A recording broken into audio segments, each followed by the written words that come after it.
750,000. That's how many train journeys are taken by Melburnians on an average weekday. With most of these people travelling to work or school, a majority of these journeys are during peak hour. But how many people can a train carry? 900. 900 people before it's considered overcrowded. So what does this mean? Peak hour trains are without a doubt overcrowded, uncomfortable, and at times chaotic.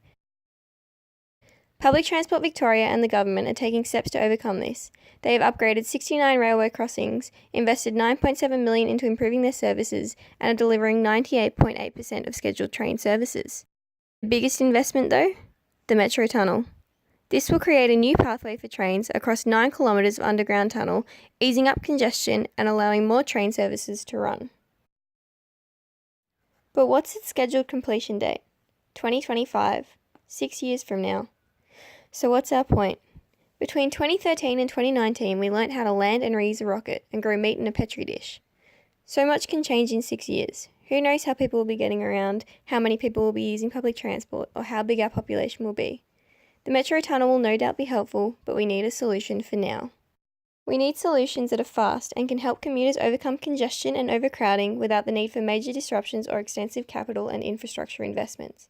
Basically, a solution that will make people subconsciously mount the trains most efficiently during peak hours to maximise capacity, space, and customer satisfaction. And if we don't, overcrowding of Melbourne's trains will offer some serious consequences. Studies showed that overcrowded rail networks will lead to a significant productivity loss associated with longer travel times and worsening conditions for passengers. On top of this, it increases the likelihood of passengers choosing to drive. This would have a domino effect, increasing congestion on Melbourne's roads, increasing the likelihood of both car and train-related accidents, and making the roads unsafer for both pedestrians and cyclists. It would create more networking issues for trains, causing more delays and problems in general. More cars on the road will also create more carbon emissions, wear out our roads faster, and increase the number of insurance claims. It would also reduce PTV's revenue from ticket sales, further highlighting the financial costs. So what do we propose?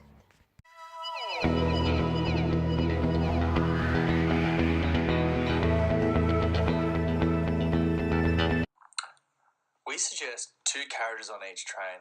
It is treated as an express carriage designed for people only travelling for 2 to 3 stops. This carriage will be newly designed to have the seats removed and extra handrails installed to increase the carriage capacity, while ensuring commuters feel secure.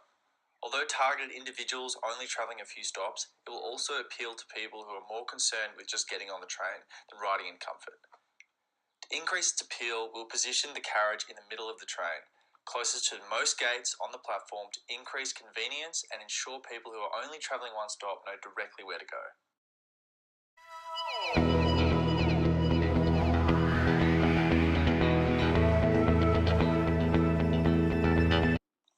To help further the solution of logistics of where people enter carriages, our second solution is to install sensors inside the train doors that count the number of passengers entering the train cabin. These would be linked to a light system mounted above the carriage doors. These lights would change colours in response to how many commuters enter or exit the train. Based on a maximum capacity of 150 people, the light will appear as one of 3 colours. Green for 150 to 70 spots available, orange for less than 70 spots available, and red if there are only 20 spots or less available in the carriage. These lights will be quite large and bold on each carriage so that the commuters can identify the emptiest carriages as the train approaches the station. Next to each light, a smaller display identifying the number of spaces left will be mounted so commuters can have a real-time assessment of how many spots are left in the carriage.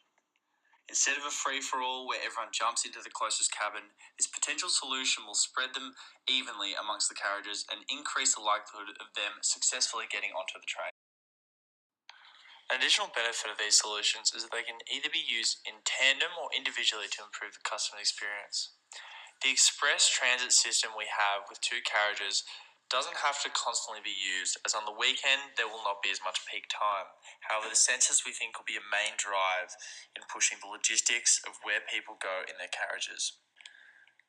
To ensure the success, we suggest 2 key elements in implementing our proposal.